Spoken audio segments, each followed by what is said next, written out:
सो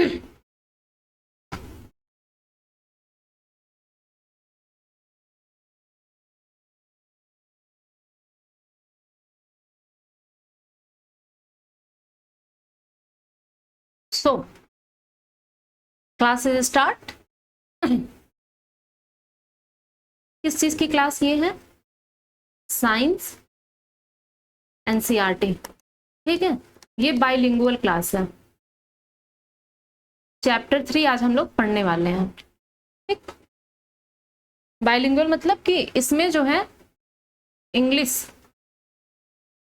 और जहां जरूरत हो हिंदी का इस्तेमाल करते चला जाएगा, ताकि आपको चीजें अच्छे से समझ में आए, हिंदी मीडियम वालों को भी। ठीक, सो आगे बढ़ते हैं। अच्छा, इस वीडियो में हम लोग क्या पढ़ेंगे? आज की जो क्लास है, देखो, पदार्थों का पृथक्करण, सेपरेशन ऑफ सबस्टेंसेस, कि पदार्थों को कैसे अलग किया जाता है। जैसे घर में अगर हम चावल बनाते हैं तो उसमें जो भी कंकड़ पत्थर होते हैं, डर्ट स्टोन जो होते हैं, तो उनको हम कैसे अलग करते हैं। या अगर हमको दो चीजों का मिश्रण दे दिया जाए, उन्हें हम कैसे अलग करेंगे if they have different densities, if they have different densities.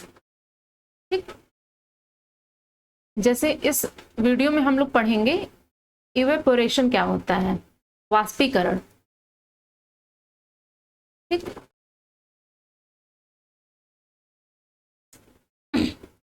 Condensation क्या होता है? कंडेंसेशन क्या होता है? कंडेंसेशन मतलब संघनन। ठीक, चलो, so the first topic is hand picking. हस्त चयन क्या होता है? देखो, इसका मतलब कुछ नहीं है, मतलब इसका मतलब बहुत सिंपल है। हस्त चयन मतलब कि अगर राइस, व्हीट या कोई भी अनाज हो, चावल, गेहूं या कोई भी अनाज हो, उसमें जो भी कंकड़ पत्थर या किसी भी चीज में हम अशुद्धियों को जो है हाथ से ही अलग कर लें, हाथ से ही अलग कर लें, तो इसे कहते हैं हस्त चयन। जैसे ये जो आदमी है, अंकल जी जो बैठे हैं, हम लोग देख रहे हैं कि इन्होंने किसी अनाज का बोरा लिया और उसमें से जो अशुद्धियां हैं उसने हाथ से अलग कर रहे हैं। ठीक, तो ये जो हैंड पिकिंग मेथड है, ये हस्त चयन जो मेथड है, इसे कब यूज किया जाता है? इसे तब यूज किया जाता है जब जो आपकी इम्प्योरिटीज हो वो लार्जर साइज की हो। जैसे डर्ट हो, धूल हो, पत्थर हो और हस्क हो, भूसी। हस्क मतलब होता है भूसी। तो गेहूं, चावल या दाल से भूसी, कंकड़ पत्थर, इसको अलग करने के लिए हम किसका यूज करते हैं? हैंड पिकिंग का यूज करते हैं। सिंपल सी बात है, क्योंकि ये इतने बड़े होते हैं कि इन्हें इजिली निकाल लिया जाता है। अच्छा, the quantity of such impurities is usually not very large. इसमें जो अशुद्धियां होती हैं उनकी क्वांटिटी बहुत ज्यादा नहीं होती है। ठीक, now the second method. Second method में हम पढ़ेंगे थ्रेशिंग। थ्रेसिंग क्या होता है? थ्रेसिंग को एनसीईआरटी में हिंदी में थ्रेसिंग ही लिखा है। ठीक, सो क्या होता है थ्रेसिंग? और कहीं कहीं आपको इसका मतलब मड़ाई या दवरी भी लिखा हुआ दिखेगा। तो it is the process that is use to separate grain from the stocks.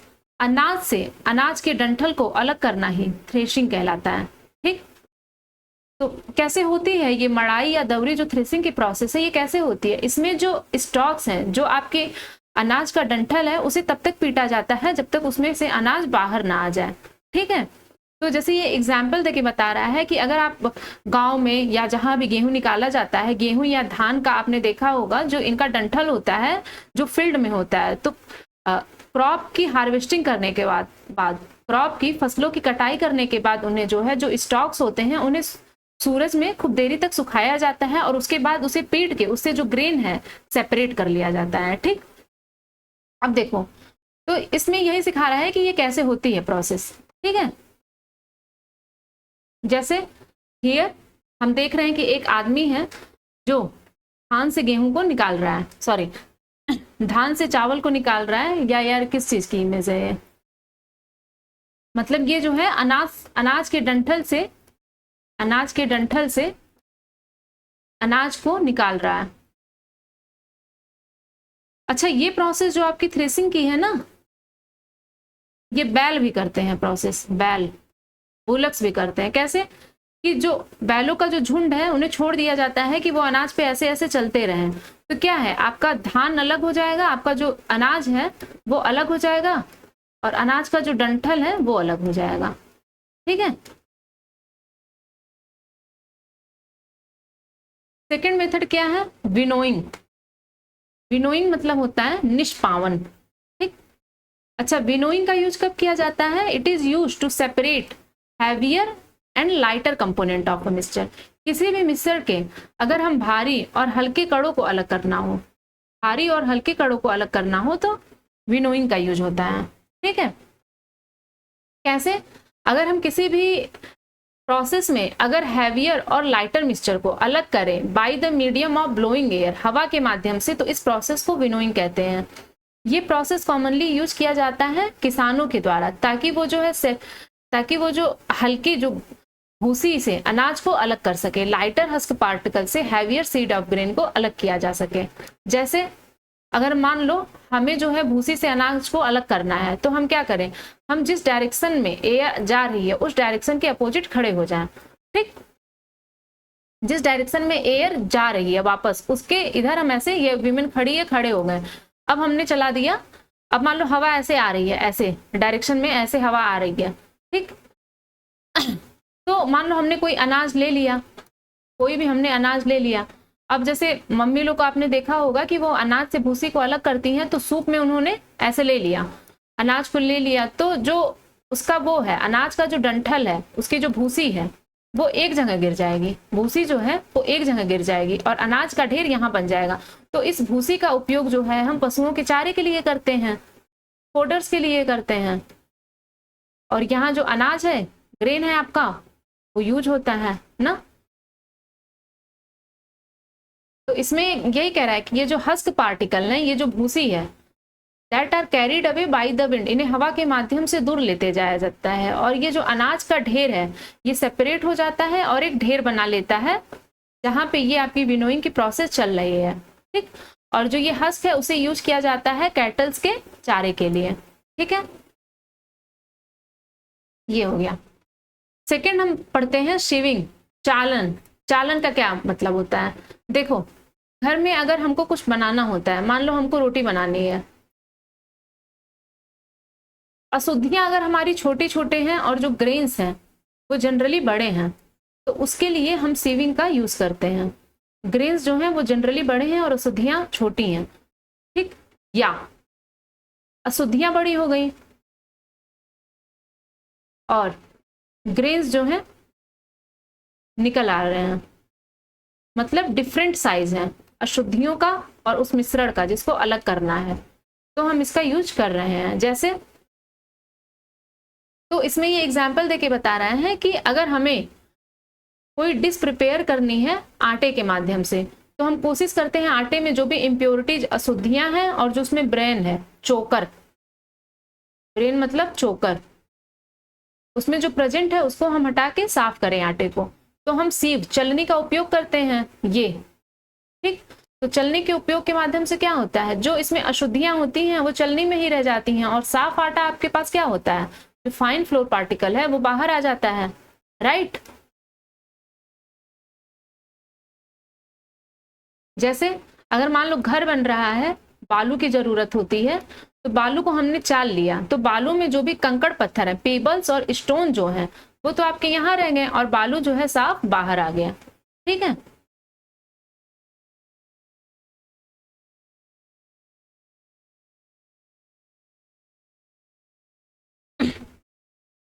जैसे आटे के मिल में अगर आप जाओगे आटे के मिल में, तो इम्प्योरिटी जैसे भूसी हो गई और कंकड़ पत्थर हो गया, उन्हें हम गेहूं से हटाते हैं, गेहूं की पिसाई करने से पहले उन्हें जो है हम गेहूं से हटाते हैं, ये कह रहा है।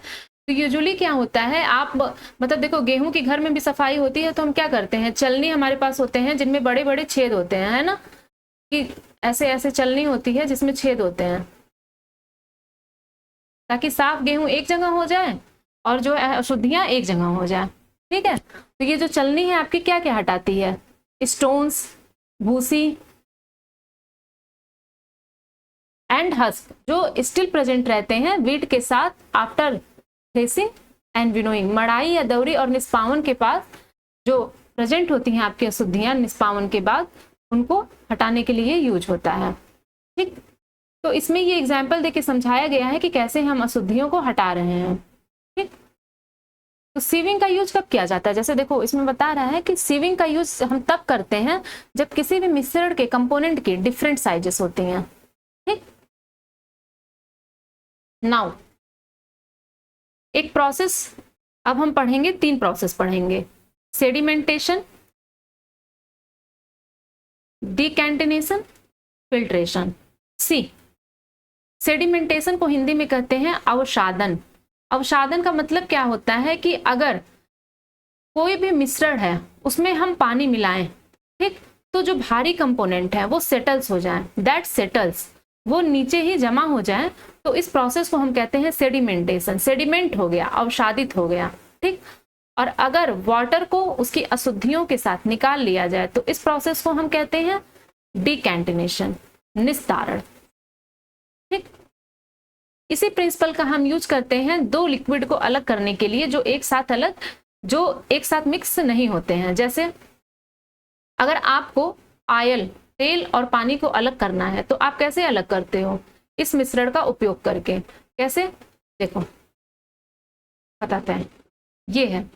ठीक, अगर आपको वाटर को केरोसिन ऑयल से अलग करना है तो एक प्रोसेस होती है कि फनल के माध्यम से आपने अलग कर लिया, तो वाटर जो है इसकी डेंसिटी हमको पता है ज्यादा होती है, तो ये ऐसे स्टॉप कॉक के माध्यम से वाटर जो है ये बीकर में आ जाएगा और केरोसिन ऑयल यहीं रह जाएगा। ठीक है,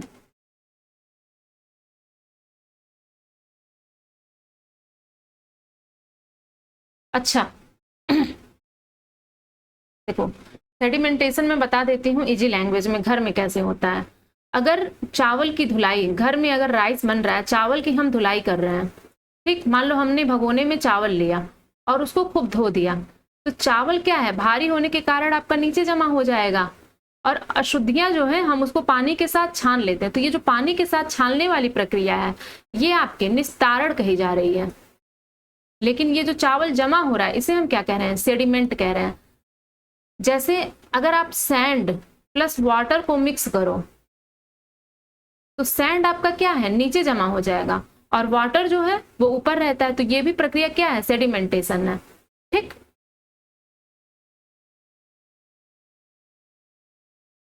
इसमें ये एग्जाम्पल के माध्यम से बताया गया है कि सेडिमेंटेशन और डिकैंटिनेशन के माध्यम से हम कैसे जो है अशुद्धियों को अलग कर रहे हैं। ठीक, अच्छा देखो जैसे हम चाय बनाते हैं तो आप क्या करते हो? चाय की पत्तियों को हटाने के लिए यूजुअली हम स्टेनर का प्रयोग करते हैं, छन्नी का प्रयोग करते हैं ना, छन्नी का प्रयोग करते हैं कि हम जो है टी लीव्स को हटा सकें, जो चाय पत्तियां हैं उनको हटाने के लिए हम छन्नी का प्रयोग करते हैं।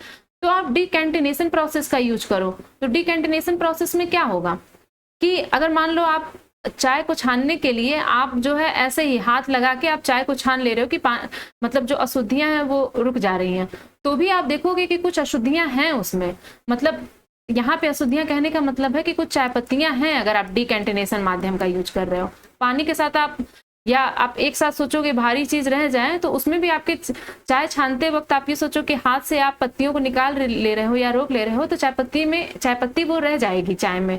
अब लेकिन इसी चाय को आप स्ट्रेनर में यूज करो, आप उसको छान के यूज करो, तो क्या फिर जो सारी अशुद्धियां हैं वो स्ट्रेनर में नहीं रह जाती जिससे आप छानते हो? तो इस प्रोसेस को हम क्या कहते हैं? फिल्ट्रेशन। फिल्ट्रेशन प्रोसेस कहते हैं। ये कपड़ा लगा के या बिल्कुल बारीक वाली छन्नी लगा के तो आपने क्या कर दिया, चाय को फिल्टर कर दिया, है ना। अच्छा, इवेपोरेशन क्या होता है? इवेपोरेशन का मतलब होता है वाष्पीकरण। वाष्पीकरण का क्या मतलब होता है?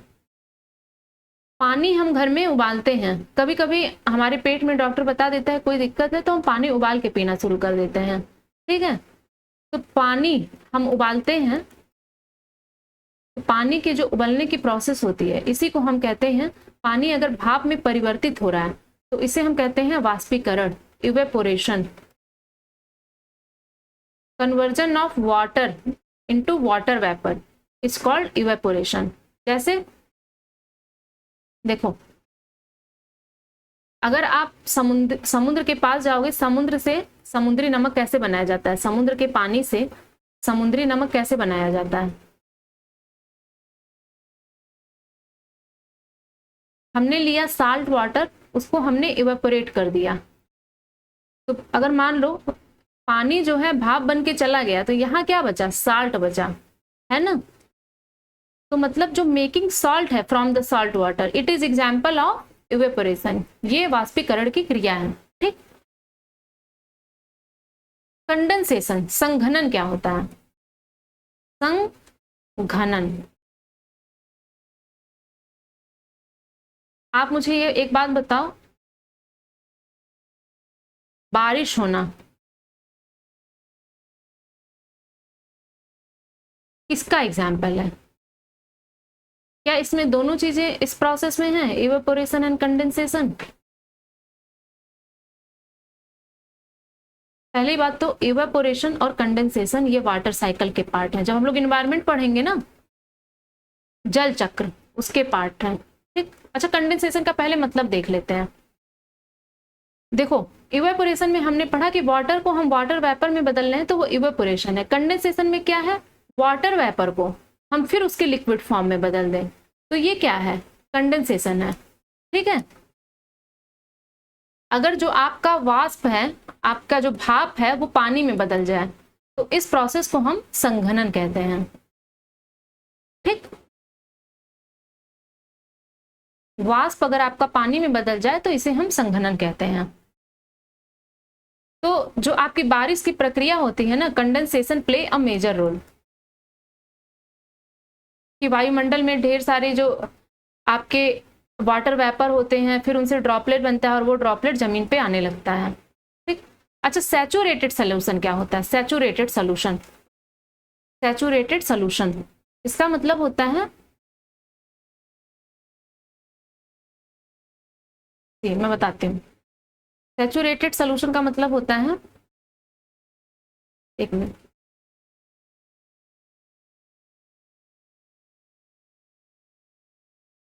संतृप्त विलयन, संतृप्त विलयन। देखो, मान लो आपको नमक और पानी का घोल बनाना है। आपने लिया पानी, इसमें आपने नमक का घोल बनाया, थोड़ा सा आपने और नमक लिया और इसको पानी को गाढ़ा किया, थोड़ा सा और नमक लिया, पानी को और गाढ़ा किया, थोड़ा सा और नमक लिया, आप इस घोल को गाढ़ा कर रहे हो, ठीक। बट देयर कम स्टेज, एक स्टेज ऐसी आएगी कि ये पानी और गाढ़ा नहीं होगा, तो इस विलयन को हम क्या कहेंगे? सैचुरेटेड सॉल्यूशन, ठीक। तो सैचुरेटेड सॉल्यूशन क्या होता है? सी, यहां देखते हैं। इट इज अ सॉल्यूशन, ये एक ऐसा सॉल्यूशन होता है जितने दैट हैज डिजॉल्व, जिसने मिला लिया है इतना सॉल्यूट जितना इसके ये कैपेबल था इसके, और इस सैचुरेटेड सॉल्यूशन में आप उससे ज्यादा सॉल्यूट नहीं मिला सकते हो उसी टेम्परेचर पे, ठीक है। ठीक, जैसे अब इसमें एग्जाम्पल में बताया है इवेपोरेशन एंड कंडेंसेशन। अच्छा, मैं आपसे पूछती हूं कि अगर आपको सैंड प्लस साल्ट, बालू और नमक का मिश्रण दे दिया जाए, तो आप कैसे अलग करोगे? आप खुद सोचो, दोनों देखने में एक तरह है लेकिन ये अलग कैसे होंगे? मैं बताती हूँ। आपने बालू और नमक के मिश्रण को जो है आप ऐसे ले लो, एक बीकर में साल्ट आपने ले लिया और आपने क्या ले लिया? बालू ले लिया, सैंड ले लिया, ठीक। तो देखो, कंडेंसेशन के माध्यम से, सेडिमेंटेशन के माध्यम से पहले आप क्या करोगे? पहले तो सेडिमेंटेशन आप प्रोसेस करो, अवसादन। तो इससे आप क्या करोगे? अगर सैंड और जो आपका बालू है और नमक है, अगर आप उसको मिला के रख दोगे, पानी उसमें डाल दो, बालू और नमक वाले में आप पानी डाल दोगे, तो बालू जो है वो नीचे जमा हो जाएगा, सैंड जो है वो आपका नीचे जमा हो जाएगा। अब आप नमक और पानी को निकाल लो बाहर, ठीक है। नमक और पानी को आप बाहर निकालो, ये आपका हो गया नमक और पानी। अब आप क्या करो कि इसको, ये आपकी केटल में नमक और पानी हो गया, अब आप इसको क्या करो? इवेपोरेट कर दो। इवेपोरेट कर दो, उसका वाष्पीकरण कर दो।